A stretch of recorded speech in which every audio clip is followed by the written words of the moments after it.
God, who is that gorgeous woman? You're not responding. Can you hear me? Turn up your volume. You're on mute, Andy. I'm not muted, am I? It says I'm on.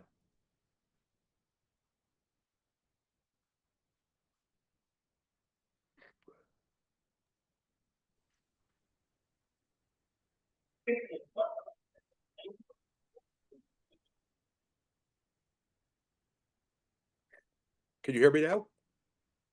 Yes. Who's Karen Muller? She's on without camera, without video, without camera, without a microphone. I don't know. I'm Uh, assuming a guest. okay, maybe I don't know, but I would think she would appear there. I did get out and say, "Who is that gorgeous woman?" And you didn't even hear me say that. And I thought you were just ignoring me. No, I couldn't hear you. No, I couldn't hear you. Literally our president is speaking probably right now. And so, where are you in the Capitol right now? I'm in the atrium. You are? Okay. Yeah, the Hall of Fame where we met with. Yeah, no, I know I just don't recognize that glass in back of you, but maybe it's just because it's night. I thought that the seal was a good idea to have. It's nice, very nice. And you're better lit than I am. I don't know what I want to do about that. Thanks. It's very bright. It's a little too bright. Yeah, well, I could turn on my overhead lights, but I hate doing that. Let me see let's see if I can do something else here.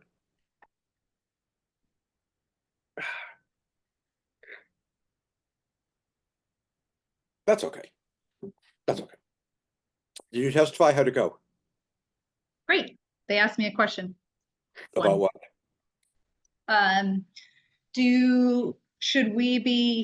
Should the state be mandating caseloads and cameras in classrooms and observations, or should that be left with the districts? And I said, well, the districts aren't doing it, so you should do it. Okay. Well, caseloads is a real problem. I just don't see any way to make that work. No. And what we end up with that is that we end up eliminating individualization because kids become then numerical quantities that, and so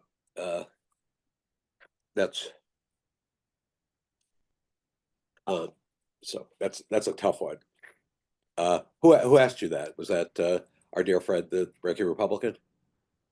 Corpus. No, she didn't ask me anything. No, it's Corpus who asked you. Mm-hmm. And how did Naomi do?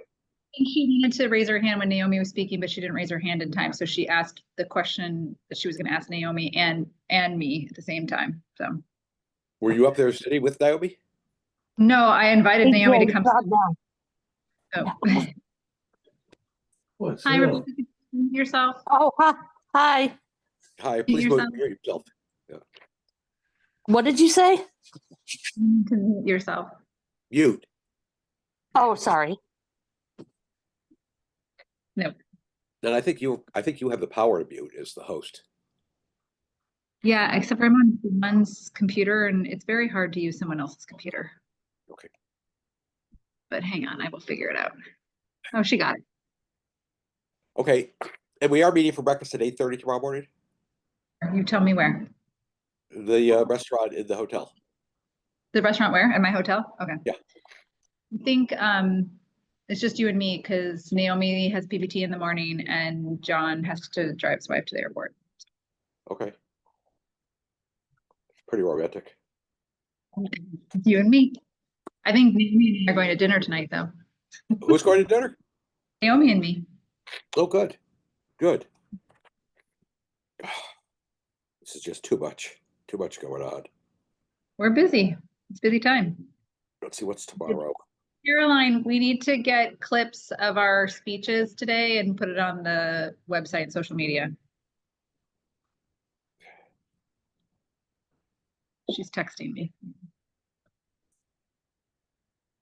Yeah, we know they can hear us.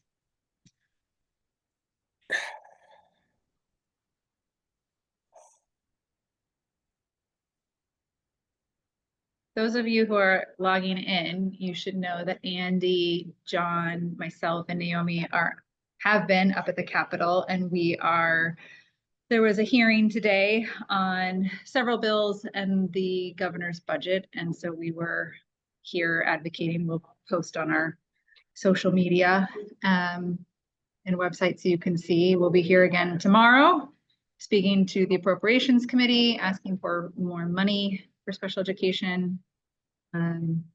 Anything else to add, Andy, while we're waiting for? No, I mean, I think let's see. Well, we have an audience and we're waiting for our special guest. He said it'd be difficult for him, but to be on very early, but we'll see when he gets on.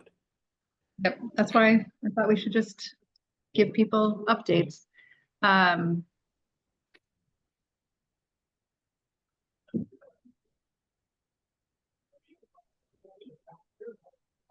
the meantime, I've been on COPA calls all day. First, litigation work group to decide what we're going to do litigation in terms of litigation,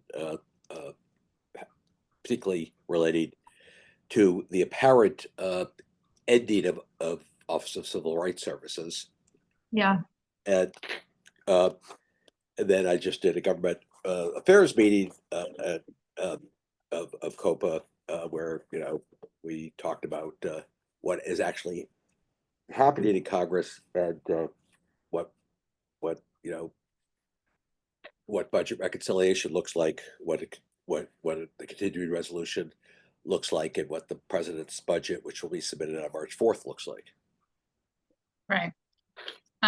Yeah, I am hearing a lot of concern from my clients about the end of the Department of Ed and the potential end of the Department of Ed and the potential end of DEI. There's a lot of concern about that. Well, the superintendents today, number of them I talked to, also they got the letter that was dated Valentine's Day that basically threatened to cut off funds for any school district that had anything on their website that included the word equity, for example. Right. And not being very clear as to how to respond to that. But and the other good news, I suppose, is that there's the Baraka case out of Texas challenging the provision of 504 services, claiming they're unconstitutional. Based on Loper Bright, their regulations requiring 504 services, what all 504 itself requires is anti-discrimination provisions. And so the Connecticut legislature is actually moving forward legislation to create an independent statewide 504 protection or 504 rights in the state in case that issue that the federal court in the Fifth Circuit strikes down the regulations providing 504 services. Correct me if I'm wrong, but in Connecticut, we have a law that says that mandates DEI and social emotional learning in school districts. That's absolutely the case. Yep. So, so I think that conflicts of law situations. Yep. Yeah. So hopefully that gives some of our clients, families, and friends here some comfort. Well, I don't know. It's comes still... Mr. President. He's coming. Well, what we don't have is our guest. Yes. Well, I think we can keep talking. I think people want to hear. There's Mr. President, and Ms. Vice President is here as well. So, how'd your testimony go, John? They yelled at me, but other than that, it was fine. Good, they good. Didn't. They did not yell at me. John was well,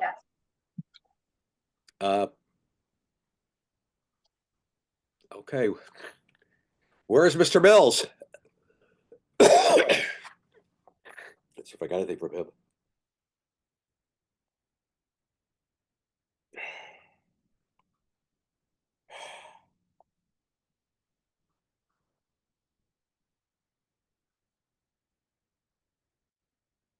Okay.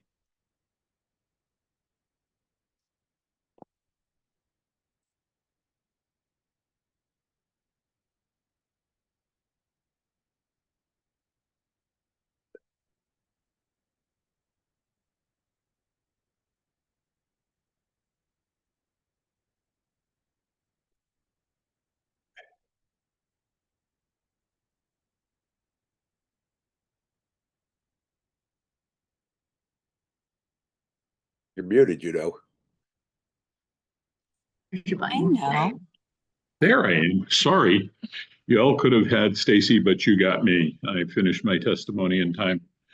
All right, we've Uh, got 2 minutes before started. For all of you who are on, if you're listening to me, uh, you are currently visible to the world. So if you don't want that, please feel free to turn off your cameras. We are also muted you to come on, but we'd appreciate it if you'd raise your hand if we get to the point of questions, and we will recognize you so that you can ask a question. Yep. Where's the record button?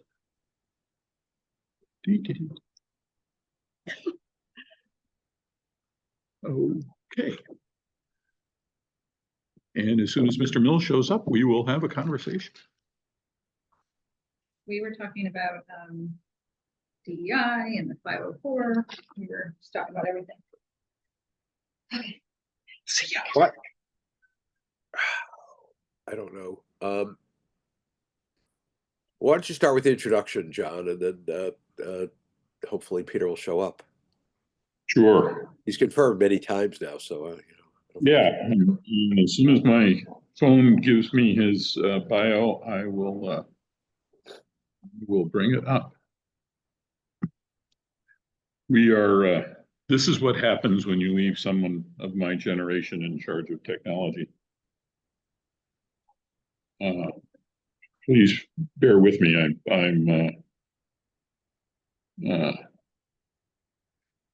I'm having trouble pulling up his biography. I don't know why.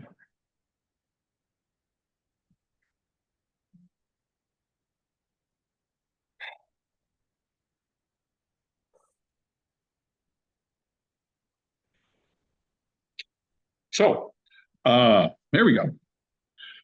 When he arrives, Peter Miller serves as Senator Chris Murphy's legislative assistant covering disability policy, along with education, housing, LGBTQ, childcare, and sports policy. He has served in this role for the past 5 years.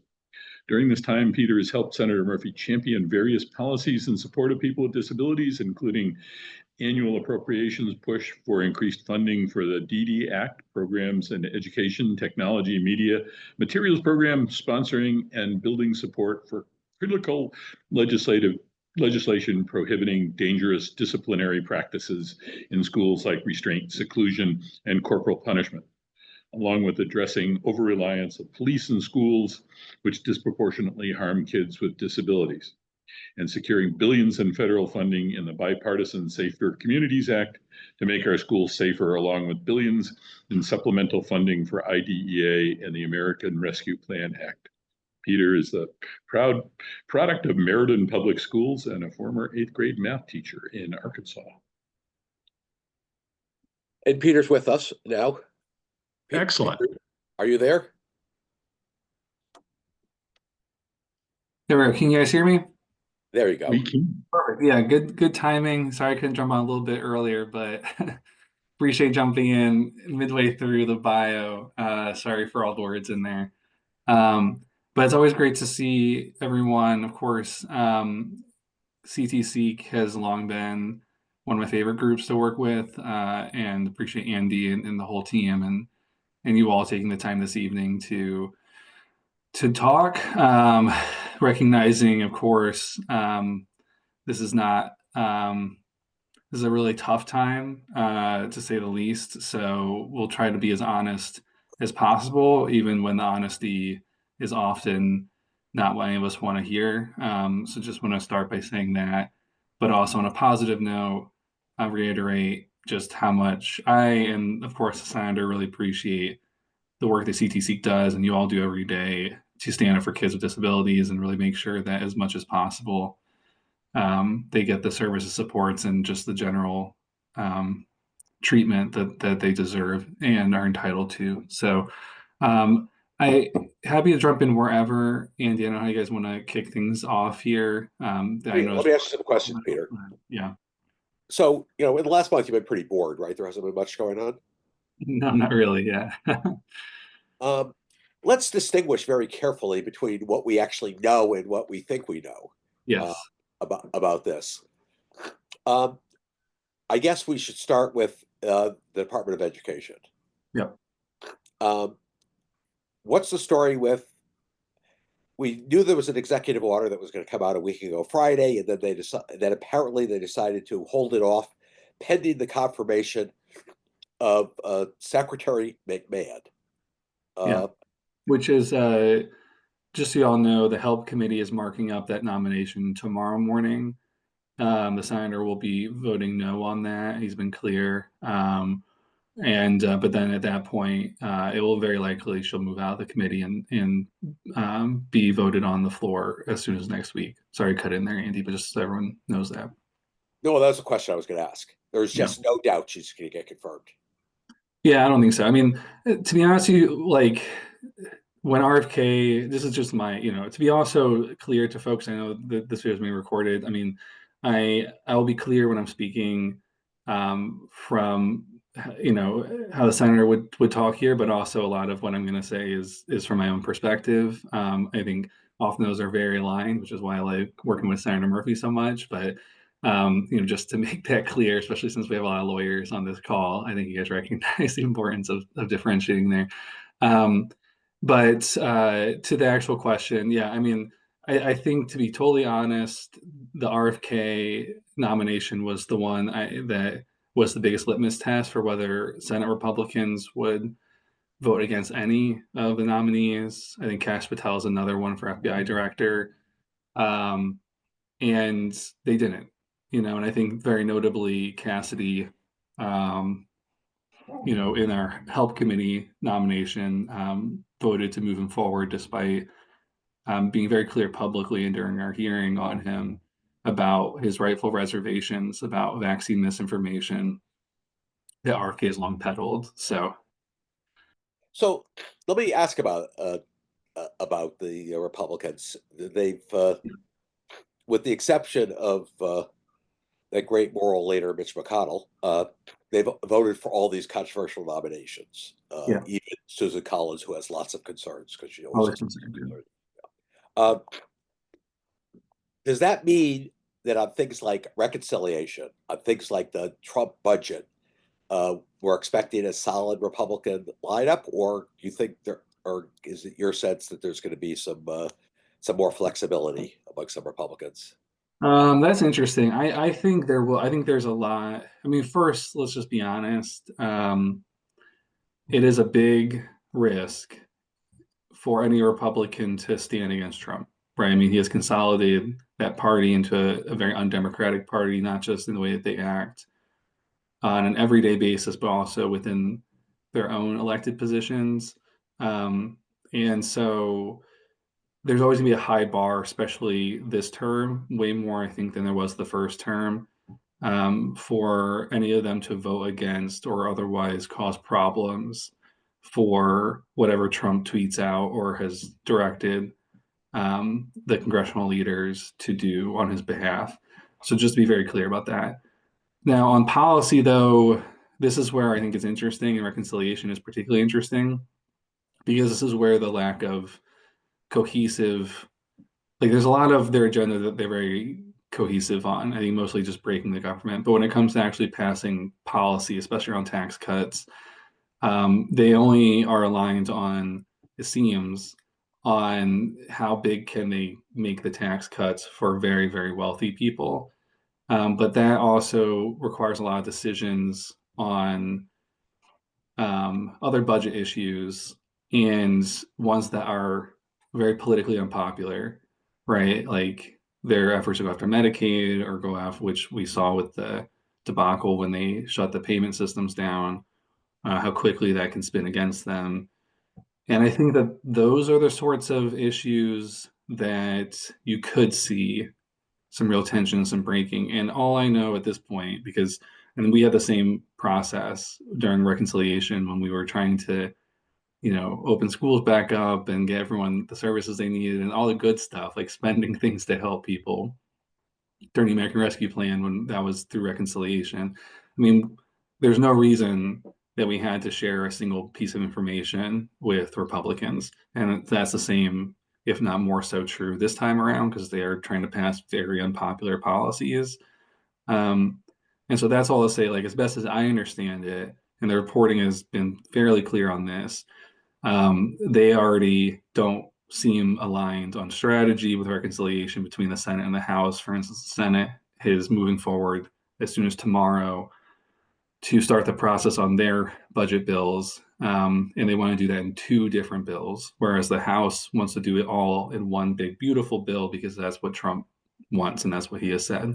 So I think that says a lot on the lack of alignment because they don't have a cohesive strategy, in part because Trump doesn't have a cohesive strategy on actually passing policy. And I was here during the first term. That was true then. I think it's still true.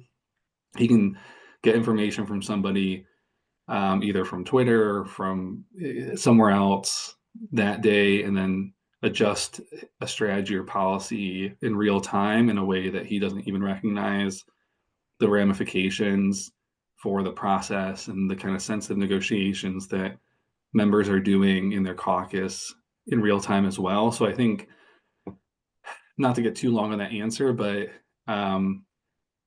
I'll wait. I wouldn't hold our breaths on Republicans doing anything that would blunt significantly the damage of these tax cuts and their immigration policies. But I also wouldn't be surprised if, unlike the nominees, there were some really big hurdles they actually have to get through that they aren't anticipating right now, or we don't necessarily see. So, Peter, tell me, what do you expect in reconciliation related to education? That's a good one. There's been a lot of leaked documents on, like, they're just long list of ways that they're trying to even get close to making this bill not obviously a gigantic gouge on the budget, on the deficit, and all the things they say they care about, because the math is just does not math without going to Social Security cuts, which are third rail, I think, still, or defense spending cuts that are also still third rail and have a entirely different process, in order to balance out the massive tax cuts that they are looking to do. And so they put kind of everything on the table. But I think that there's a lot in education that, one, doesn't yield them very much on the math, and two, is not as big a priority as much as a talking point when it comes to actually passing policies. So what I think they'll actually go to is things like trying to limit who can access Pell, or who can access, especially if we're combining immigration with these budget policies, a lot on limiting eligibility for grants and aid in the higher ed space, because there's a lot of money in higher ed. I think there's way less money to play with in K-12.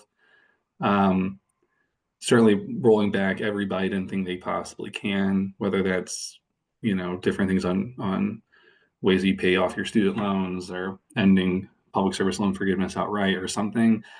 But again, I think the thing that I'm not sold on is there's always an issue in reconciliation with policy that is substantial, because at a certain point, and this came up a lot during our work in the American Rescue Plan, you can think of like the minimum wage increase that was by the parliamentarian in the Senate, was decided that that was against the Byrd rules. And that's named after, as you all may remember, Senator Robert Byrd from West Virginia, and a rule that in budget reconciliation, you can't be moving substantial policy, especially if it is not directly related to the budget resolution that you passed. And so what that really means is, if they're trying to do policy, I mean, we're going to try to strike down everything we possibly can on that rule, but it does limit them. So even things like trying to shut down the Department of Education, that's not going to be in that bill. Like they can't do that through that mechanism. And again, I think it's going to be things that are very much tied to taxes or tied to grants or things that they can pretty easily limit to save money somehow versus much more substantial policy changes that they have talked about, but also on like Department of Education. Again, these are all big questions, and I don't want to take the time up on all these, but I think that a lot of the education policy stuff is more rhetoric than it is like when it comes to actually passing laws than things that they want to burn political capital over, Well, especially relative to other priorities that they have. And they're going to break the Department of Education on their own without passing a law. So, and they're already doing that. So it's, I think there's things like that that they're going to just do behind the scenes or otherwise just keep talking about and don't want to burn political capital trying to work through a bill that's already going to be tough to hold everybody together on. well, budget reconciliation is affecting the fiscal year 2025 budget, and so they could do major rescissions, right?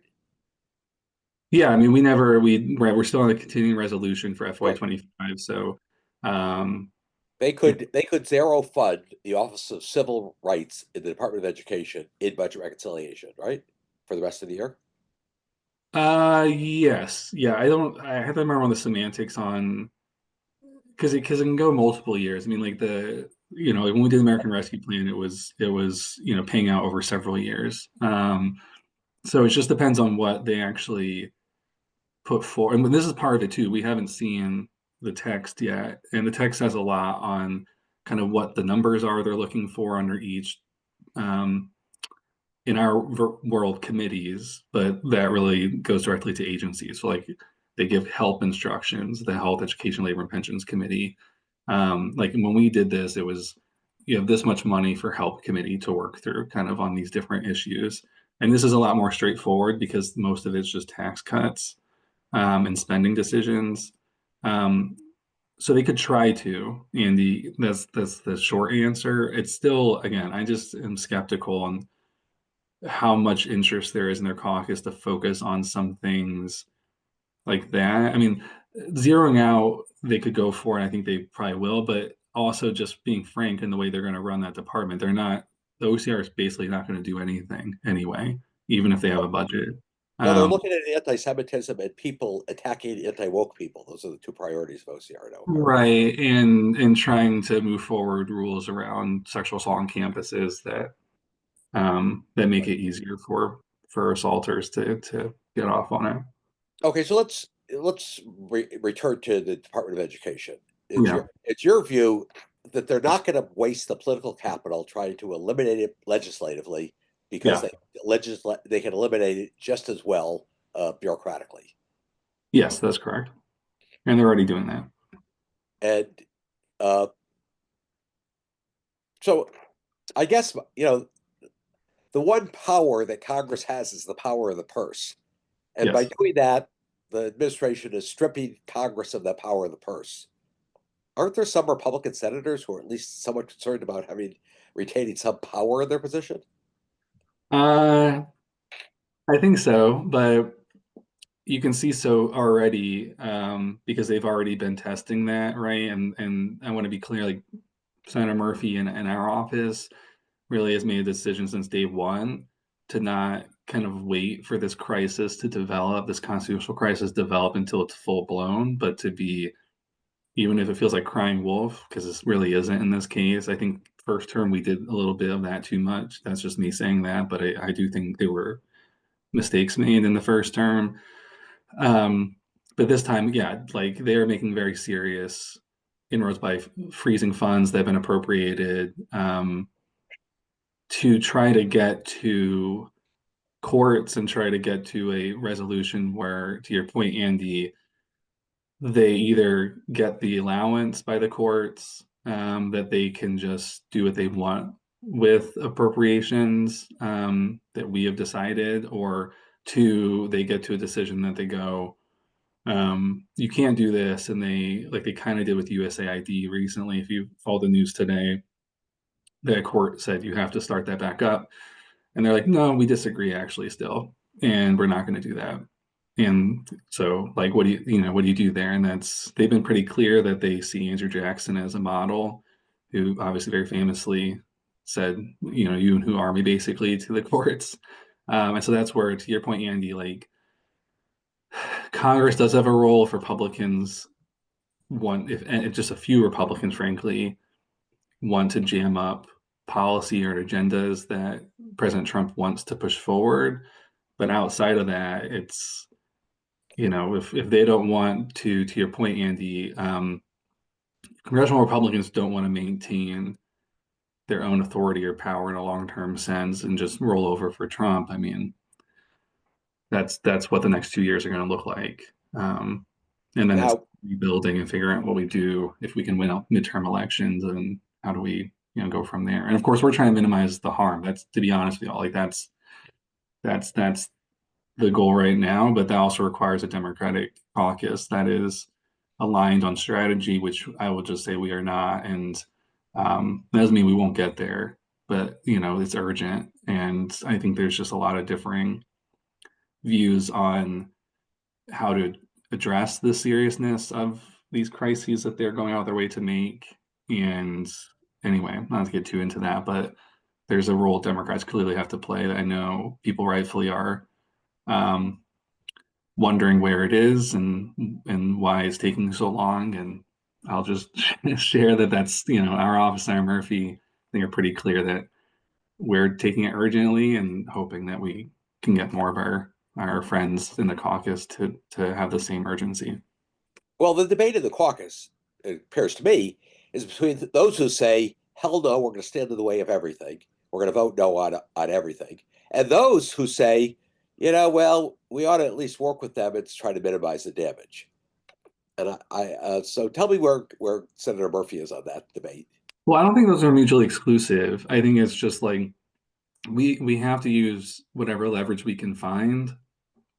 And so the nominees are a good example there of Senator Murphy took the position, and this is me just saying this. I don't think this is a hard position. It was unfortunate. It seemed harder for some offices after the first couple of weeks and that Medicaid freeze, and like truly, which I need to tell you all, like you all felt, I know, on the ground, but that week felt very similar to the first couple of weeks of COVID, which in the sense of just being like things happening in a way that even people have been around for a long time, the institutional history just didn't matter, because you're just like, what is this? Like, what do we do with this? Like, they can just stop Medicaid payments. Like, that's like what, and I think we responded well, largely because of folks on the ground who were helping us cut through the noise and the mistruths and the outright lies the administration put forward, saying that Head Start is fine again. It wasn't, or Medicaid payments are open again, and they weren't.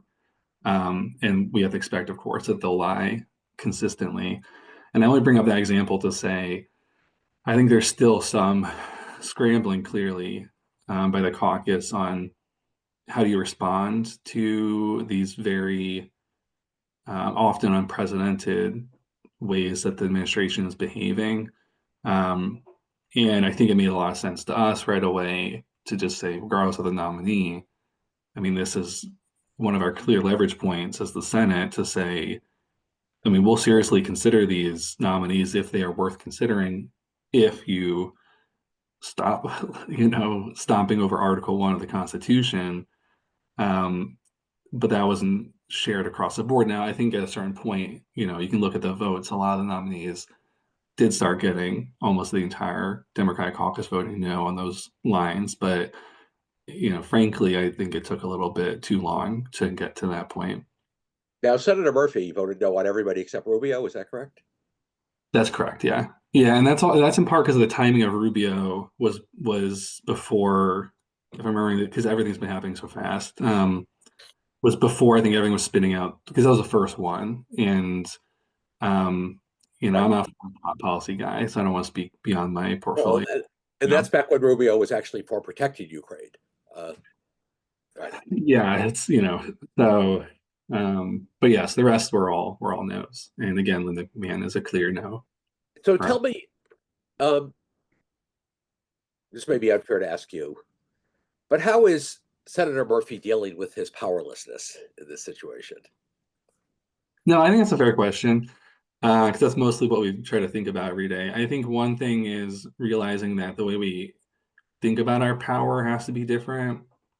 Just sending letters, for instance, to administration, I'm just saying this for our office, like there's a reason to send some letters and we'll join letters and, but we don't think that's the best use of time because I've already gotten back some responses from letters that we joined, and they are unsurprisingly just them doubling down in sometimes pretty rude ways, which of course basically being like, yeah, this is what President Trump has said he's going to do, and we're doing it. Like, what do you want us to tell you?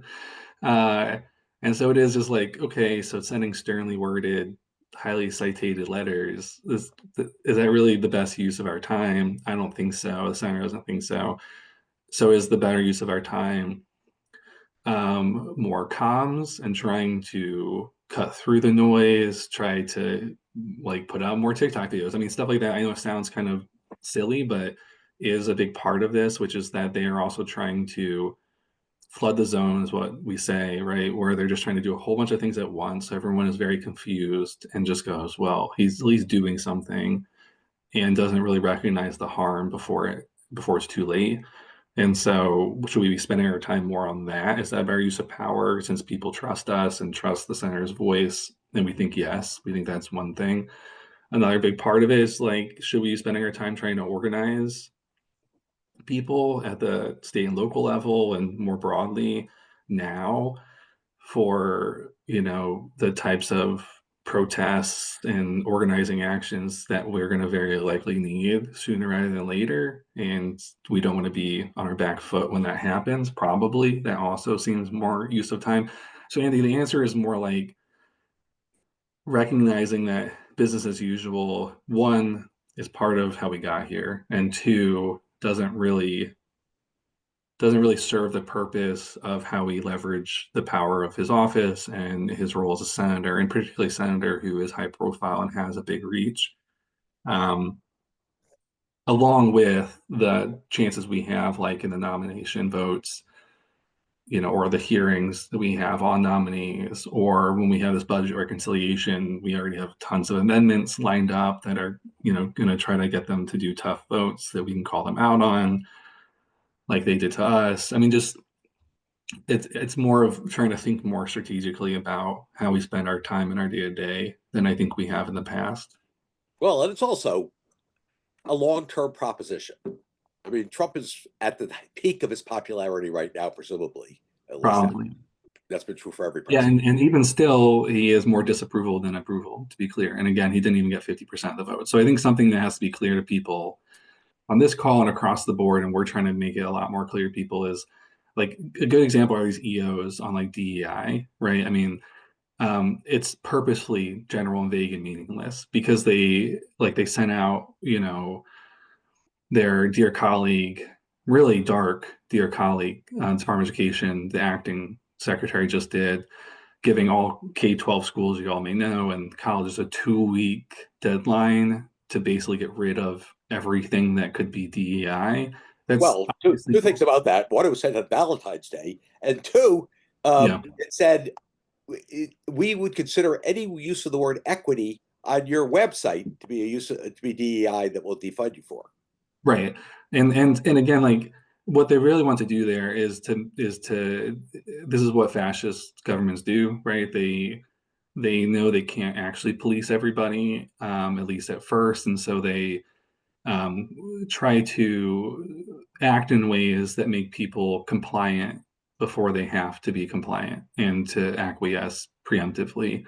And that's also where states are important because I think a lot of this is going to be states like Connecticut that are target states, to be honest, like especially when it comes to our policies around transgender athletes or kind of anything that feels like worth going after. Illinois, California, New York, right? Certain states that they've been very clear, they just treat like enemies, of going after our people are going after, other states, and us all being on the same page with the state government too, of how we fight back, how we sue, how we, whatever it is to block that effort. Well, It's I was spent today with a bunch of superintendents, and yeah. they were saying they got that letter, and the question was how they should respond. Yeah.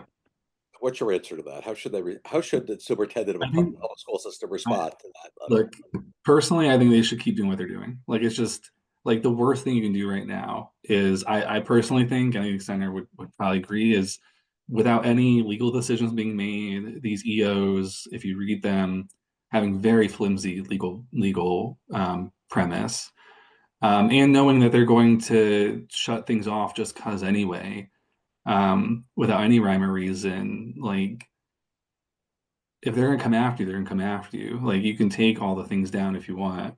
I don't think that's gonna save people, and I think you're sending a clear message to students and to the community that you're not gonna stand up for them, frankly. Um, and I know it's a tough thing. I've talked to superintendents about this. Like, I know that's really tough, and as a former teacher, like, I'm not trying to be flippant on the really tough position that administrators have right now, but they are looking for people, again, to comply without having to comply. So, like, they're going to try to pull your funding anyway, right? I mean, they don't want. Trump's already said he wants, basically federal government to have no role in education anymore. So, especially in a state like Connecticut, where you have a state government that, I think will have folks back and at least sue or push back and those sorts of things. It just, I think acquiescing is doing actually the exact thing they want you to do, and of course, just accelerates their authoritarian takeover of our government. So let's go through the future. So we have reconciliation, which you think is primarily taxes and not a lot of policy stuff, although there may And be some immigration. Yeah, they've been very clear. It's taxes and immigration. Yeah. Okay, and we'll talk about how Connecticut schools should react if an ICE officer comes to the door, or if ICE asks for. For me, I'm not a lawyer, so I have to be honest with this one. Again, please take what I say with a grain of salt. I look. I think you have to defend students, right? You have to defend their rights any way you possibly can, especially because this is not a thoughtful government right now, and how they're trying to enact any of the policies, even if they are things people want. Like, I think it's very clearly an unpopular position for ICE to be showing up at schools, grabbing kids. Like, we can't be okay with that. And again, I think a big part of this project, this fascist authoritarian project, is to normalize that sort of violence, of like normalizing schools aren't off base. I mean, I think back to like the first term when they had a hard time getting in the churches, right? That churches were becoming a refuge, as they should have been, because that's about as Christian a thing I think as you can do to house immigrants and to protect them. And they had a really hard time with that. And I think that they're looking to kind of steamroll these sort of like safe places for especially kids to be at. So I think first it's just like, have your lawyers on call, whatever it is that you need. Again, I'm not an expert in this case, but to make sure that you're not just saying, oh, ICE is here. Yeah. Like, do what you have to do. Because that's what they are hoping will happen. Because if you put up a fight, I think that they either will make things take a lot longer. They also very likely can lose these fights. I mean, they've been losing court cases. And I think that these are very unpopular things to do. And so if you just roll over, that, makes it a lot harder, I think, to build the opposition to these actions at the local, the state, and the federal level. Whether that's people protesting, right? Or that is Republicans in Congress starting to be like, geez, especially in the House, being like, hey, they went to a school in my district and now everyone's yelling at me. I don't know anymore. You know, I think if people roll over, then none of that stuff gets to happen. And they want it to happen quickly so they don't have to deal with the political ramifications because they know these are unpopular positions, to be honest with you.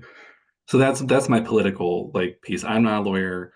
Okay. I don't want to speak to school districts on what they have to do or not, but I also think that's where this like letting us know what's happening is really important because that's how we can use our power and platform is to be like calling that out, making sure everyone's aware, calling the governor's office, calling the AG, like putting pressure on them too if they're not doing it to have folks back. Like that's what something we can do. Um, so that's also something I'd say, and I've told superintendents already is, you know, like there's not too much communication you can have with us right now, but also with governor's office, AG, and the people who also have resources to help back you up. So we Peter, have Peter, reconciliation. can I hit We you have with a the question? wait, John. Let me just keep going on this for a few minutes, and then we'll take questions. Next, after that is the continuing resolution, which is 1 month away, right? Or less than 1 month, March 12th. Yeah. Yeah. And what under what presumably that can't pass the House without Democratic votes, right? They can pass the House. I mean, they have the votes in the House. Yeah. Well, It's not at the right wingers to oppose it because yeah, yeah. I mean, it'd be hard. I would be surprised. I think we just keep doing CRs for a while, to be honest with you, just to cut to the answer here. well, I mean, what it has to be in the you think it's all CRs passed thoroughly with Republican votes? I don't know. I really don't know. I think a lot depends on how the budget reconciliation process goes, and if they can hold together there, I think they'll feel confident about a CR and debt ceiling and dealing with that, which also all go together. And you know, but I really think this is a sort of like the thing right in front of us situation right now, as much as these are all tied together, because um, like so much can change week to week right now with whether it's how Congress functions or the way the administration acts. And then Yeah. sometime around early March, President Trump gives his State of the Union address and presumably sends up a budget shortly thereafter. Yeah, but you know, the presidential budgets don't. I mean, I guess in this case, because they want to do what Trump wants them to do, it'll probably just mirror what they've been putting forward anyway, especially the House for the last few years, which is just a lot of cuts um, across domestic programs. But Okay. yeah, you would put that forward. Okay. One last question from me. What gives you hope for the future? Um, that's funny. I think It wasn't a joke. I think no, I think it's a couple of things. I think it's one, these people are not anywhere as competent. I know this may not sound like a big revelation, but they're not as competent as they give off. And what I mean by that is these are not authoritarians that know what they're doing beyond let's break a bunch of things, go to the courts, and then tell them no. And I think they're already making a lot of mistakes, right? I think they're already taking some clear losses. I think that in that Medicaid payment thing was a really good example of just like, what are you doing, right? Like this is the least thoughtful strategy you could possibly have. And I think I was nervous having fought with this administration in the first term, specifically one of the first things I did in the office as the education guy was behind the scenes take on DeVos about them trying to hold magnet school funding, actually very parallel now to what they're doing of trying to hold random federal funding that was already appropriated. In that case, magnet school funding in Connecticut in order to blackmail or not blackmail, what's the right word to force, I'll just say force, our athletic association to start discriminating against the very few trans kids we had who were participating in sports. And they lost that because it was dumb. And then they blew up in their face when it got on the news because it was dumb. It just was a dumb way to do that. And unfortunately, that this is still a very dumb government. Like they just are. And so I hate to say it this way, but what gives me hope is that they, one, are not that smart and it's very clear what they're doing. right? Like the game plan is very obvious. They are just trying to freeze a whole bunch of things, go way past their authority, and just say to the courts, stop us, right? And say to the Republicans in Congress, do something about it. And say to everybody in America, what are you guys going to do about it? And they're already underwater in popularity. So this is not a mandated government, but they're acting like they are. And so it gives me hope is that one, I don't think that they are very smart. But then two, I think that they don't have an electoral mandate. And I think that there are a lot of people who already regret their vote. And there are a lot of people who didn't vote who regret that. And either way, none of that really matters right now versus the fact that the harm is already here. It's already been happening. It's going to happen even more. Like people's tax bills are going to go up in this, if they pass this reconciliation package next year, like people will see that. And there are a lot of reasons for folks on the ground. We already see this, like the rallies people were doing in Connecticut, even across many towns, where I think Americans as a whole don't want this, don't actually want this, and they're going to keep saying, "You want this, you asked for this, you voted for us," and try to just, I guess, like psyop us all into believing something we know isn't true, which is that the majority, like they didn't get majority voters, and a lot of people didn't vote. Like this is not a popular administration or mandate. So what gives me hope is I don't think they're going to win. I don't. I really don't. But I do think they're going to do a lot of damage first. And the last thing I'll say is what gives me hope in a longer term sense is I think that this is a chance for the Democratic Party to be the party it used to be, which is an ambitious party that cares about doing big things and not just talking about it and tweeting about it. And I don't think there's a way forward unless we start acting like the party of Medicare and Social Security and LBJ and FDR and the rest of it. And I think they're going to lose still. So my hope is I think it's going to be really, really rough and there's going to be a lot of harm, but that they're going to lose. And in the long run, I think we have to have a more ambitious agenda that we move forward in a way that people want us to. So, sorry, that's my soapbox. Well, what you're saying, and let me just rephrase it this way, is that popular opinion and popular opinion expressed loudly is going to be the break on this administration. Yeah. And to add to that, I mean, something that's still true about Trump is he wants to be liked. He wants to be a dictator and a king who is liked by his people. Now, he will try to force that. And they're, like not to mince words here, but very likely will try to use force to do that. But he won't be able to coerce that because what they're doing isn't popular, like they're not actually helping people. So let me ask, I said that was the last one, but I'm going to keep on going. yeah, what are you doing? Let me ask, is Senator Murphy worried about his physical safety?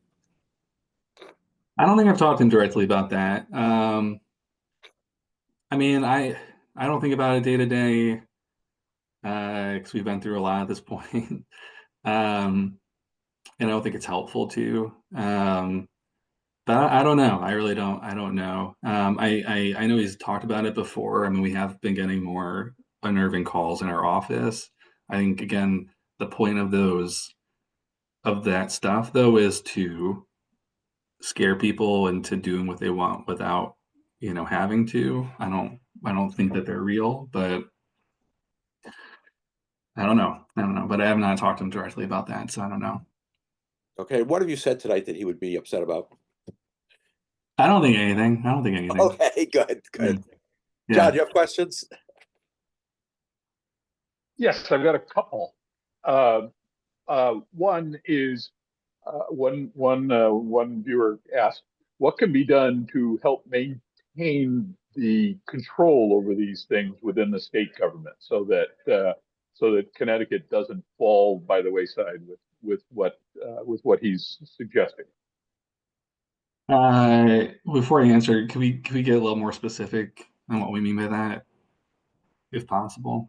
I think the question There is, were a couple of I think the question is, Go ahead, Ed. what could Connecticut do to protect citizens of Connecticut against what Trump is doing federally?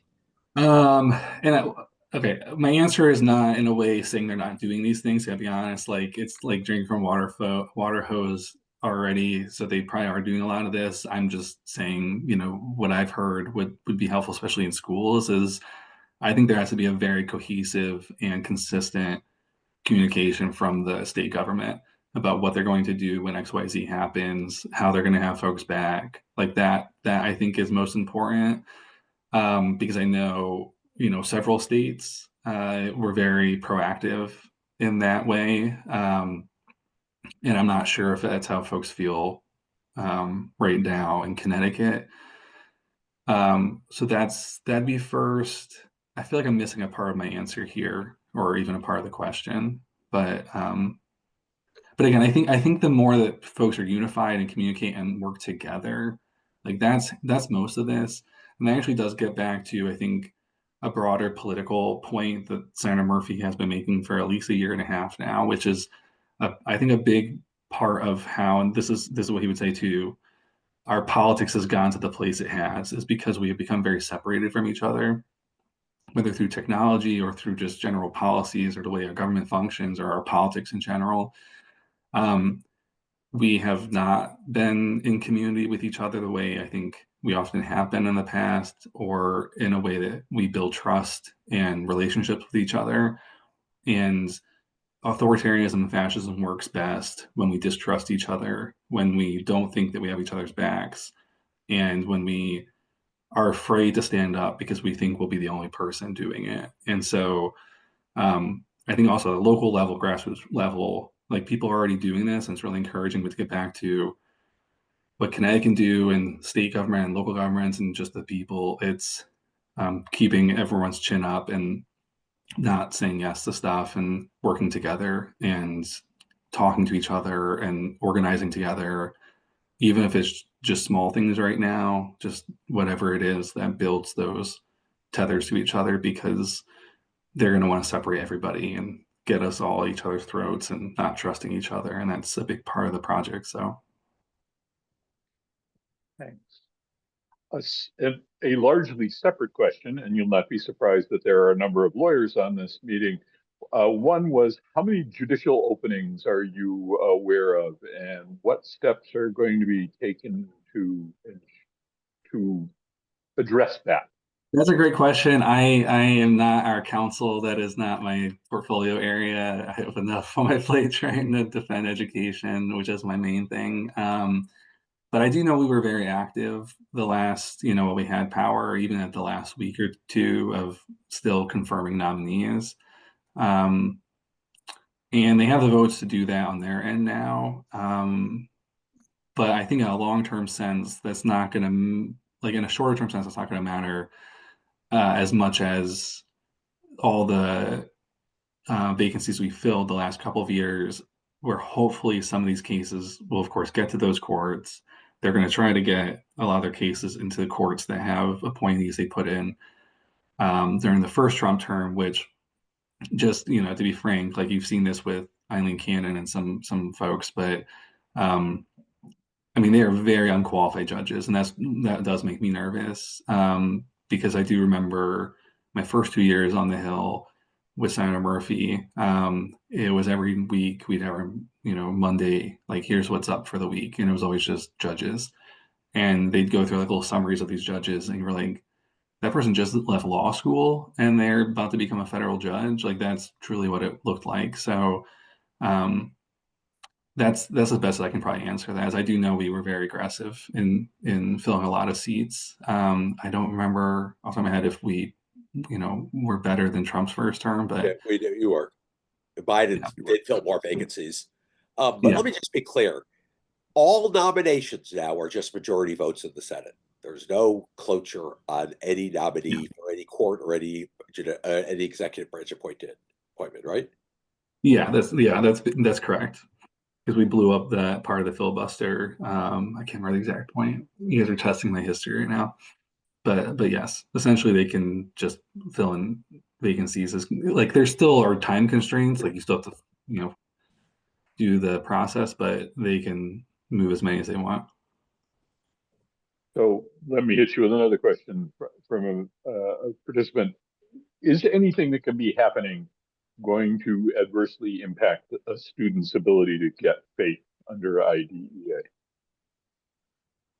I mean, that's an interesting question. If I don't answer this directly, let me know. I mean, I think they have Republicans have put forward a bill trying to supercharge vouchers and school choice that gets kids to private schools.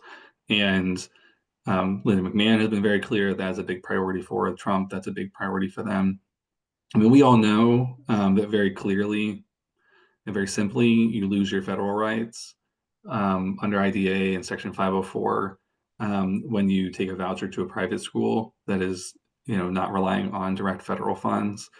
I think most families don't know that, especially ones that are interested in school vouchers and private schools and trying to, admittedly, I think come from a place of they're frustrated with their schools. You guys know this well, and see school choice as a positive for their kid until they get that voucher, and then they try to go to that school that says no to them, or if they do take them, is treating them even worse than they felt like their public school was. So I mean, like those rights, they can't get rid of those rights. First off, but they are going to try to do that through privatization, right? And they've been very clear about that. And so at least our office, we're trying to speak up a lot more about privatization when we have, but like what that means and kind of the not just the private school aspect, but the for-profit, like kind of money-making piece of that whole plan, and more importantly, making it concrete for families.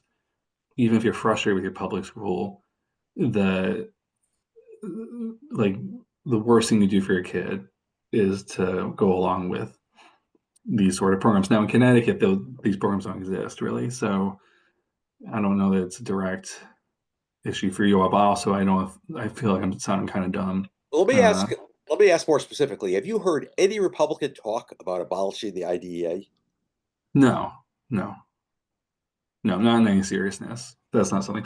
And again, that's the type of thing that I get back to on political capital. Like that's not that high on their list. Like even if that was something that they had a direct plan on, and there might be something in Project 2025 on that I don't remember off the top of my head. And I mean, their real goal there to get around that is privatization. Like that's really what they do. And that's what states have been doing, right? That are Republican-led states to do universal school voucher programs, whether that's in Arkansas now, Arizona is probably the biggest on that, and the harm's already clear, whether it's in the school budgets or the way kids are being treated. Well, the And other piece of that, of course, is block granting the Part B money.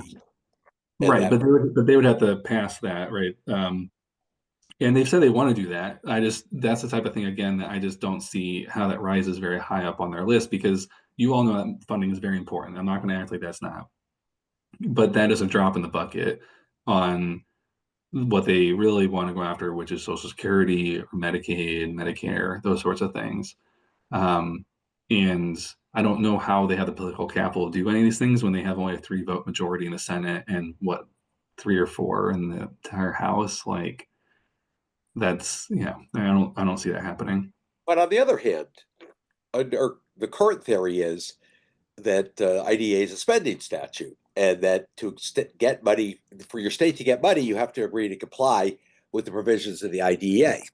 If it's block granted, it's not entirely clear that linkage still exists.